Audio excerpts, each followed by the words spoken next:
Hello, virtual audience and subscribers of Diverse Insights, Diverse Marketing, and Kid at Heart.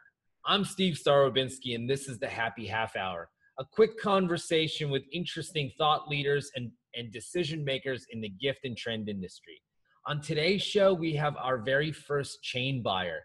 He's the corporate toy buyer for 7-Eleven. He's also my friend. Nabel, say hello. Hey, how's everyone doing? Steve, thanks for having me on your show, man. Appreciate it, and I'm excited to get on here. Dude, you look so fresh. Not only are you rocking the Laker purple and gold, but you got your Christmas sweater, your Christmas tree ready, because today's show is, oh man, it is blinking. That is amazing. Nabel, say something. Show the audience how it blinks. Hey, we got to represent the Lakers. Some of my coworkers, they've already seen this, busted out last year, but we're already planning for Christmas. So this is why we got the tree, holiday ornaments. This painting's actually always up, and then I'm representing Christmas. Got my ugly sweater on. I love it, man. I love it, man. Retail buyers are on different timelines, and that's going to be the topic of our conversation today. So it's a new way to get to know you personally and understand some of the insights about the 7-Eleven Corporation. But as we do this, we're going to have you pitch some items that you're pretty excited about.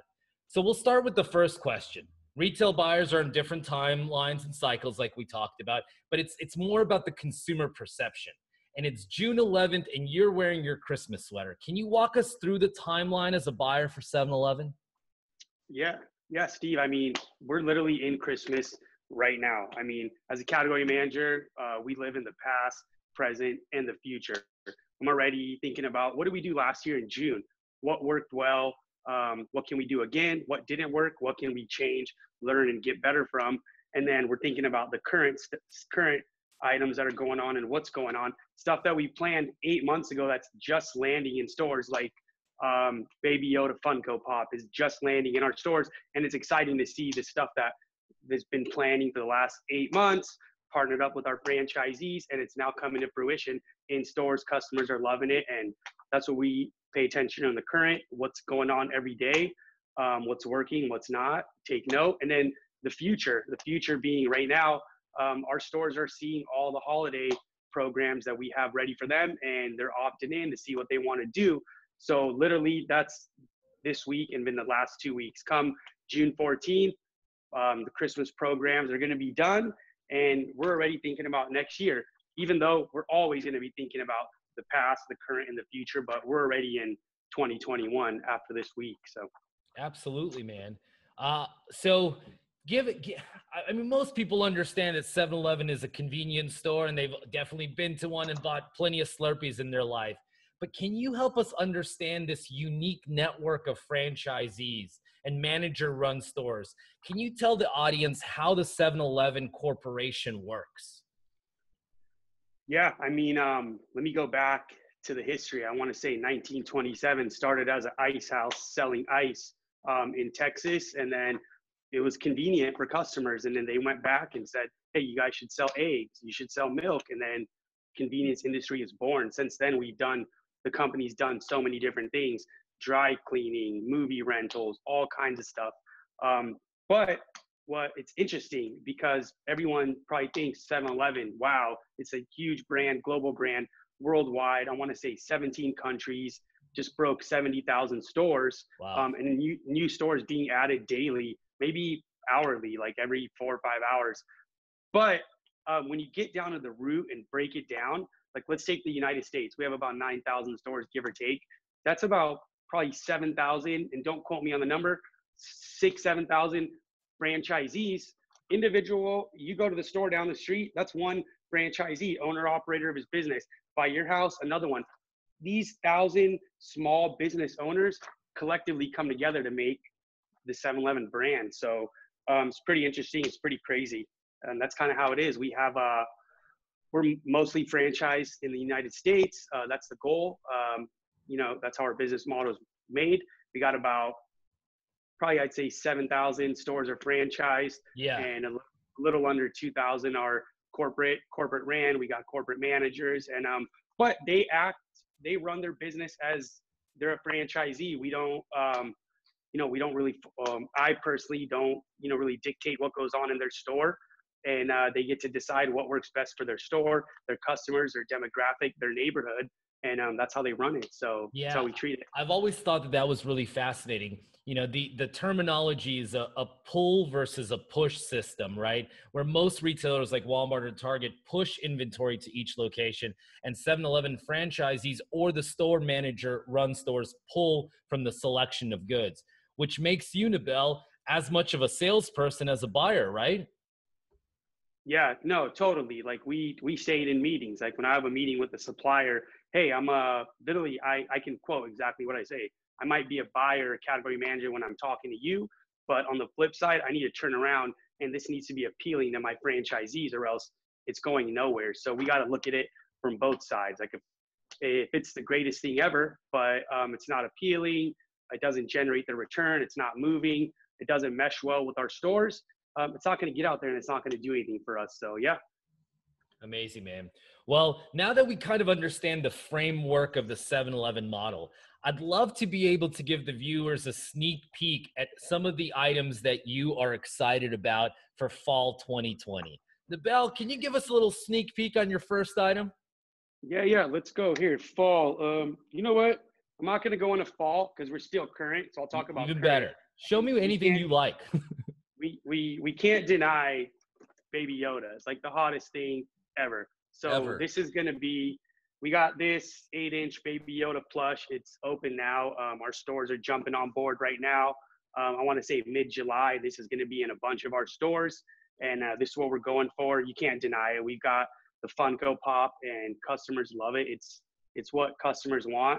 And right now, there's not, I think the novelty toy shops might be closed or just starting to open up, Right. which kind of sucks for them. But hey, our customers still want this, so we want to make it easily accessible and convenient for them to buy stuff that they want. And we like to call we're just scratching the surface in toys, so we really call it surprise and delight. Like nobody's gonna walk in expecting to see the hottest thing, and they're gonna walk in to buy their Red Bull, maybe get a taquito, a slice of pizza, and Yeah, boom, they're gonna walk out with this. So yeah, we absolutely. got Baby Yoda.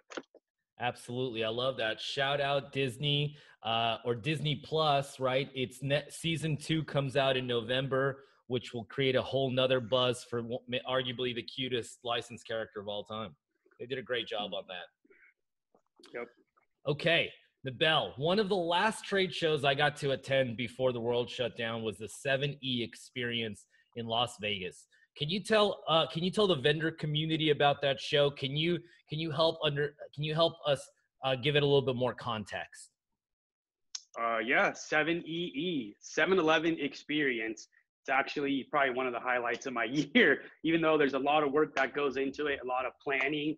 But it's basically the easiest way I can say it is it's our own NACS. Like I don't go to NACS, National Convenience Show, but we basically have our own for our franchisees and for our vendors. So we take over for the last 5 years since I've been with the organization. We've taken over a small casino in Las Vegas called the MGM Grand, Yeah. sometimes overflowing into others. But yeah, it's a big production. I'll just go from start to finish. Like we arrive on Monday, Tuesday we start setting up the show, and by set up I mean set up and finish because the show starts on Wednesday. So it's like boom, we're running, gunning, putting everything up together. All of our franchisees, they start arriving Tuesday, Wednesday the show starts. It's a 2-day show every February. And it's broken down into 3 major segments. We have an expo for our franchisees, and that's kind of where our internal teams, accounting, real estate, asset protection, logistics, they're there showing, probably new programs, technology, different items that are going to come out to help make running your store easier. And then we shift into what we call the PALC, Product Assortment Learning Center. That's where myself and the whole merchandising team is parked throughout the whole show. We all have our own areas, and that's really where we're showcasing the goals and the strategy for that upcoming year. That way, the franchisees are right there. They can see items, touch them, ask questions. We get to build Totally. connections. Like I'm based in Texas, so that's the one time I get to see franchisees from the whole company, and then they get to see me, put a face to me. I exchange phone numbers. We can talk, build out on stuff, and build a great relationship. And then the last part of the show might be the most fun. I don't get to visit it that often because we're so busy, but it's the trade show, the vendor trade show. That's where we got all of our vendor partners come. They support. They show how much they care about our brand and our franchisees. And I mean, we have the Cokes, the Red Bulls, the Monsters of the world. And then for our side, we got Mattel, Funko, all them, all of our other small business partners, distributors. They all come, show up, put together amazing booths, beautiful stuff. And that's where the franchisees get to see all the product. I mean, 2 years ago, we have a food concept called Roost, like a fried chicken concept where it'll be, it's literally like a KFC, but it's part of, 7-Eleven. We literally had a full-on Roost set up in the trade show. You can just walk up. It looked like a store, go order some fried chicken, eat it. It was amazing. So no, I mean, it's funny you guys call it the experience, and one of the key buzzwords floating around right now is experiential. I really felt like your show was very different than anywhere else I've been to. One, for those big displays and build outs so each franchisee can get the consumer experience of what they're selling. But I also love the learning center that you guys built. This wasn't some like whiteboards and a PowerPoint. These were gorgeous digital screens with beautiful sections and so many insights. I learned so many things about different categories that I've never been a part of, whether it's, from soft drinks to coffee to tobacco to these different trends that are happening all over the US. I thought your information sharing, your commitment to data is much more than people give you guys credit for. Maybe much more than I gave you credit for, Yeah, no, there's definitely a lot of insights there. I mean, we have stores everywhere. We ourselves are a wealth of data where we can pull and learn from ourselves and our own mistakes, trials, what went good. But then, we work with outside partnerships and get industry knowledge. I mean, I work with you. Steve won't say it, but I'll proclaim him as probably the most well-versed person in the toy industry. So this is who I get to talk to when I have a question about something like what's trending, what's going on. This is where we get the information, industry experts, and across all of our business units, not just general merchandise where I am, the snack businesses, the drink businesses, all of them. And I mean, it was a fun fact that I learned this year at 70E. It's like, I literally want to say it's over 80%. I'll go and say 90% of the US population is within 1 mile of a 7-Eleven. Like, that's, some of our vendors heard that and they're like, we couldn't believe like a statistic like that, so. Incredible. Nabel, you're too nice, and I want to return the favor. I want to give you the floor to pitch another item that you're super excited about coming soon to a 7-Eleven 1 mile or less away from you. Okay, so for the last few years, we've done exclusive stuff, and die-cast cars, synonymous for being some of the best toys in the industry, especially for holiday gifting. This is, I can say, this is our third exclusive 1966 logo GTO. Nice. 7-Eleven logo die-cast car. You can see that this year, limited edition, white with the silver stripes. Each one will come individually numbered. It's going to be a one-time run only. So whatever stores it's at, that's the only product you can get. They'll be individually stickered and numbered. So, I mean, pretty cool for the collector, die-cast. And then for those who don't know, the 1966 Pontiac GTO is the most collected muscle car there is. Incredible, man. Incredible. I like that one a lot. Have you found that the collector community just resonates with the 7-Eleven brand? Is there something that you're based? I mean, you showed me that awesome video for that SpongeBob collector who bought out the whole display. Are you seeing other examples of the collector community shopping at 7-Eleven?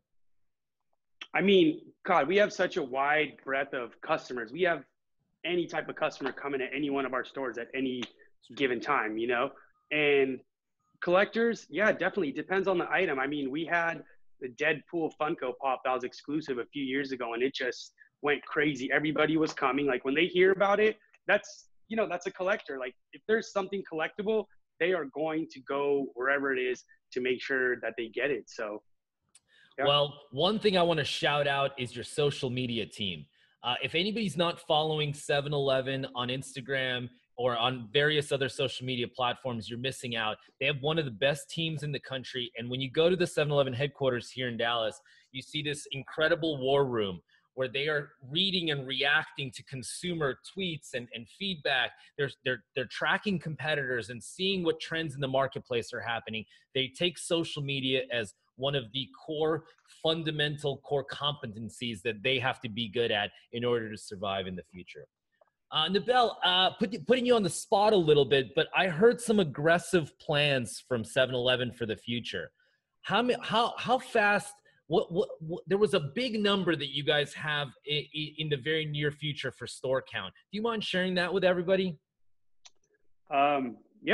These plans, it's been put out there publicly that when we get to 2027, our 100-year anniversary, we want to be at 20,000 stores in the United States. So in essence, doubling our store count from where it stands today. Some might say, it's kind of remarkable considering brick and mortar and the way the industry's shifting to online and e-commerce, and for us to continue to just grow. But yeah, it's at 20,000.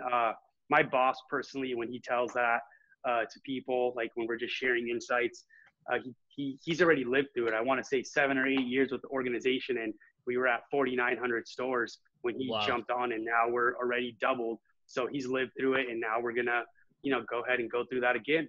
Awesome, man. 2027, 20,000 stores. You heard it here, not first, but within the first little bit. Nabel, can we see another awesome item coming to 7-Eleven soon, please? Let's go. I got this one's pretty cool. We're gonna start testing it and launching it in a few stores, like probably in the next couple weeks. But this will be a good novelty gift item.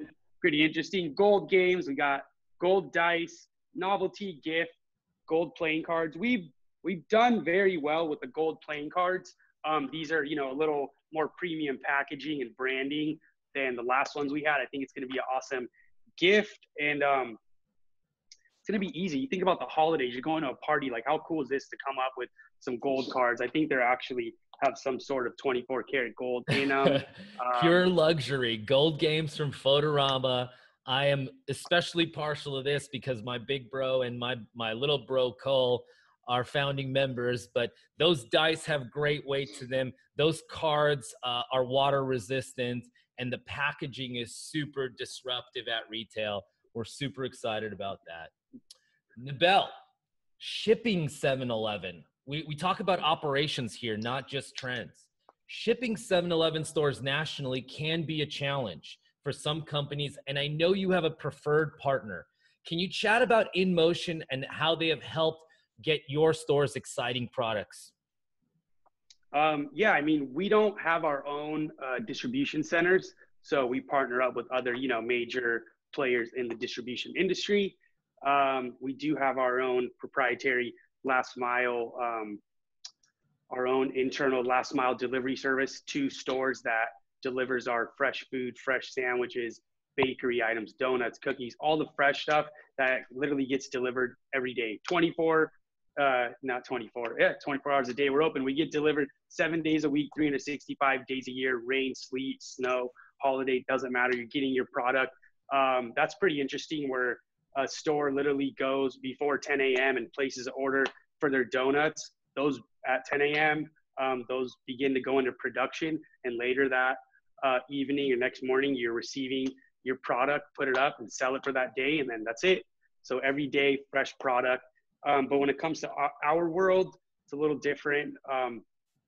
We do use that same CDC model for our everyday toy set. So we can have, our store can have a 3-foot section and order one Hot Wheel. If they sell one Hot Wheel, they can order one and they'll receive it on their weekly or bi-weekly delivery.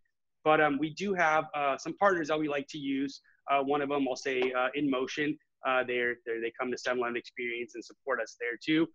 They're set up operationally to get us a product that we need, pick it, pack it, and ship it and invoice our stores directly. So that way we can hit 100% of our stores. Doesn't matter where the store is. If it's all the way up in the mountains of Yosemite, we're going to get you your product to your store by way of FedEx or UPS, but they're operationally set up to handle that with the customer service team and everything. So that's what we use a lot. Like a lot of our suppliers will run them through an InMotion or another company that we use.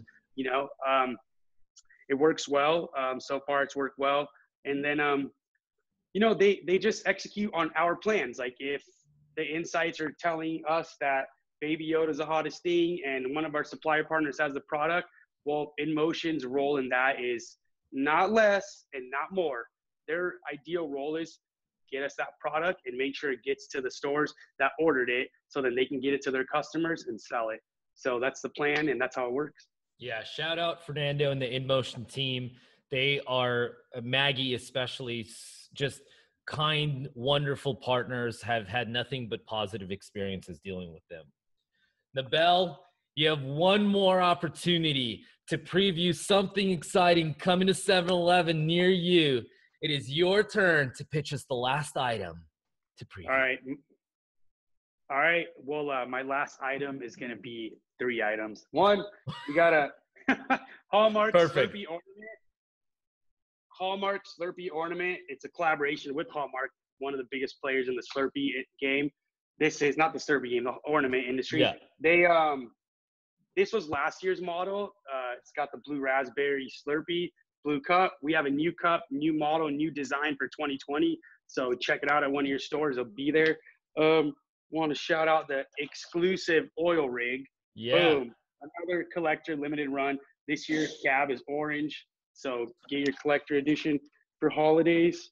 And lastly, this one's just a little novelty weird item, but you know, we got one of our partners, Big Ideas, Jabber Pals. We've done it every year.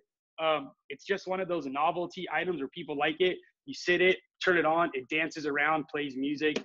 People buy it, it sells. So if it sells, our franchisees like it, customers like it. So that's just some of it. We're going to have all your top. We're going to have your Nerf, your Barbie, your Hot Wheel. We're going to have all the top stuff. But these are just a few of the ones where I was able to get samples now, showcase. So wanted to show it. Nabel, it's inspiring to chat with you. I am inspired by the growth that you see, the potential for growth that you see within 7-Eleven for toys and trends. I think you're one of the hardest working buyers in our industry. You're a genuine dude. I so appreciate it to you. And you made it to the end of the show, Nabel. It is the show, the segment that we call the creation of positive energy, where you get to shout out and recognize any colleagues, partners, mentors, or mentorees that are doing a great job. Nabel, 7-Eleven rules. Oh, thank heaven. The floor is yours. All right. I don't want to sound cliche, but I'm going to shout out my whole company and organization. I mean, March 17th, I got an email that said, due to the, you know, whatever was going on in the world, COVID-19, we're going to work remotely. So just like that, everything changed. Life as we knew it changed. So we've been remote for a while. The whole company's done a great job. Our whole team has switched roles and changed what they did and become a cross-functional team, and everyone's just jumping in to help each other. We typically, I got to shout out our franchisees, our field operations team. They're the ones out there on the front line, taking care of our customers, getting them what they need, keeping the stores open, really handling business.